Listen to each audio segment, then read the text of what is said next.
अमेरिकी रियासत कैलिफोर्निया में जिस दिन से आग लगी है उससे कहीं ज़्यादा आग सोशल मीडिया पर लगी हुई है।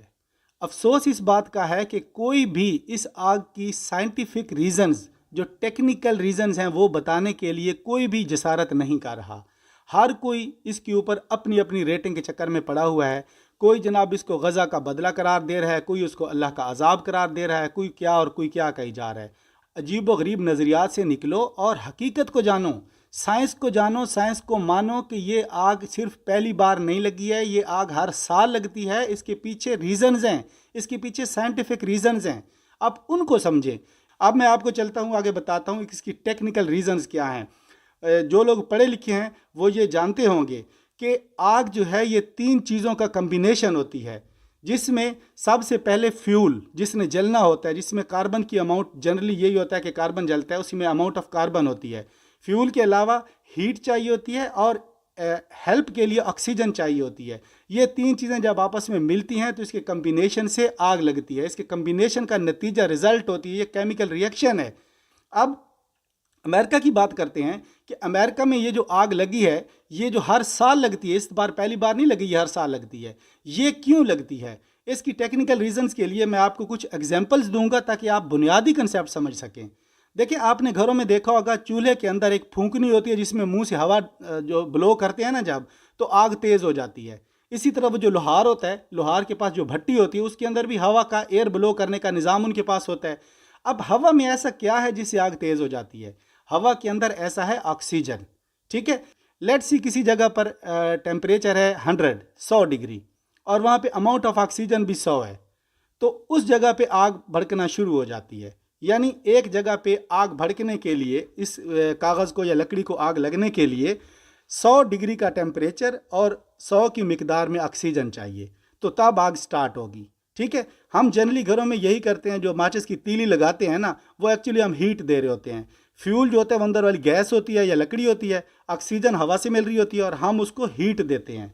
ठीक है, अब आप एक कमरे में बैठे हुए हैं, इस कमरे में आपने फ्यूल रखा हुआ है और इस कमरे में ऑक्सीजन भी मौजूद है, तो आप हीट देंगे तो आग जलेगी। सही है। अब अगर आपने हीट दिया फॉर एग्जांपल 100, वो आग जल गई है। अब इसी कमरे में, ये नुक्ता अगर आप इसको समझ गए तो आपको सारी बात समझ आ जाएगी। इसी कमरे में अगर आप ऑक्सीजन को 150 कर दें, 150 कर दें, तो सिर्फ 50 की हीट से ही आग जल पड़ेगी। यानी कि टोटल 200 की अमाउंट पूरी होनी होती है, 100 ऑक्सीजन और 100 जो है वो टेम्परेचर। अगर आप हीट को 50 भी रखें तो भी आप आग जला सकते हैं, अगर आप ऑक्सीजन को 150 कर दें तो। यानी जितनी अमाउंट ऑफ ऑक्सीजन आप ज़्यादा करेंगे उतना अमाउंट ऑफ टेम्परेचर लो होने पे भी आग जल जाएगी। ये है वो टेक्निकल नुक्ता जो यहाँ पे हमें समझना है। अमेरिका की रियासत कैलिफोर्निया में है जंगलात काफ़ी सारे, और वहाँ पे जो अमाउंट ऑफ ऑक्सीजन है वो काफ़ी ज़्यादा है, बड़ा हेल्दी इन्वायरमेंट है वहाँ पे। अब उस अमाउंट ऑफ ऑक्सीजन की वजह से अब यहाँ पे हुआ क्या है वो सीन पहले समझ लें। हुआ ये है कि पहले हुई हैं बारिशें, उन बारिशों की वजह से ज़मीन के ऊपर जो है वो झाड़ियाँ शाड़ियाँ और ये पूरा निज़ाम बहुत अच्छे तरीके से वो ग्रो कर गया है, तो हर तरफ सब्ज़ा सब्ज़ा हो गया।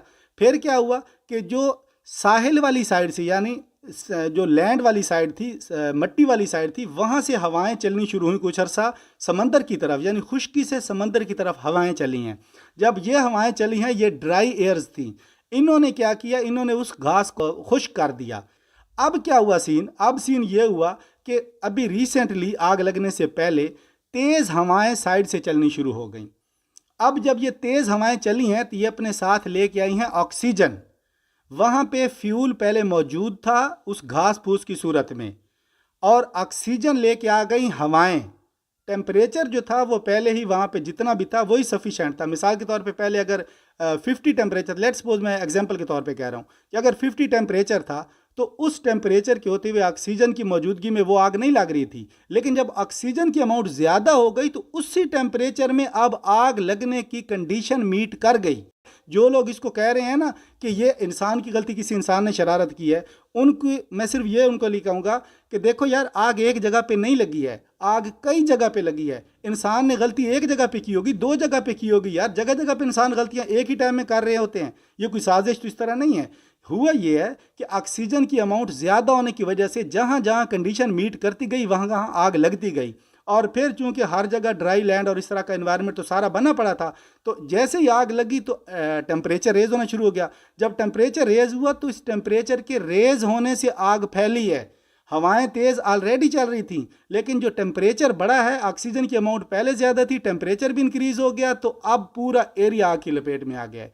ये है इसकी टेक्निकल साइंटिफिक रीज़न। मुझे एक दो बातें बड़ी शिद्दत से जो है तकलीफ दे रही हैं, वो मैं आपके सामने एक्सपोज करना चाहता हूँ। जो लोग कह रहे हैं ना कि ये अल्लाह ताला का अजाब है, उनसे मेरा बड़ा सिंपल सा क्वेश्चन है कि कुछ अरसा पहले मक्का और मदीना में भी तूफ़ान और बारिशें और इस तरह का सीन हुआ था, क्या वो भी अल्लाह का अजाब था? जो दुबई में हालत हुई है, क्या वो भी अल्लाह का अजाब था? आप लोगों ने तमाशा बनाया हुआ है, कहीं पे सैलाब आ जाए अल्लाह का अजाब, कहीं आग लग जाए अल्लाह का अजाब, कहीं कुछ आ जाए अल्लाह का अजाब। और दूसरी बात, जो लोग इसको गज़ा से कोरिलेट कर रहे हैं, गज़ा का इंतकाम बता रहे हैं और खुश हो रहे हैं कि ये जी एक सेलिब्रिटी ने कह दिया और उसके बदले में आप देखें जी ये हो गया और वो हो गया, और मेरा भाई ऐसे नहीं है। गज़ा में लोग मरें या लॉस एंजलिस में मरें, कैलिफोर्निया में मरें, इंसान की कीमत एक बराबर है, मुसलमान हो या ईसाई। जब भी कोई इंसान जल के मरे या बम से मरे या किसी भी तरीके से मरे तो हमें तकलीफ़ होनी चाहिए एक इंसानियत के मरने पर, ना कि हम ये कौमों में बांट के मुसलमान काफर हिंदू ईसाई के चक्कर में पड़ के हम इंसानों की तजलील पे खुश होना हमारा नहीं बनता। ये आग कल को जब आपके घर में लगेगी और कोई खुश होगा, आप भी इसी तरह रोते नजर आएंगे जिस तरह आप उसके रोने का मजाक उड़ा रहे हैं जिनके घर तबाह हुए हैं वहाँ पे। प्लीज़ अपनी सोच को नॉर्मल रखें और कमेंट सेक्शन में अपनी राय का इजहार दें कि ये जो साइंटिफिक फैक्ट है, क्या इसको हमें अल्लाह का अजाब कहना चाहिए या नहीं कहना चाहिए।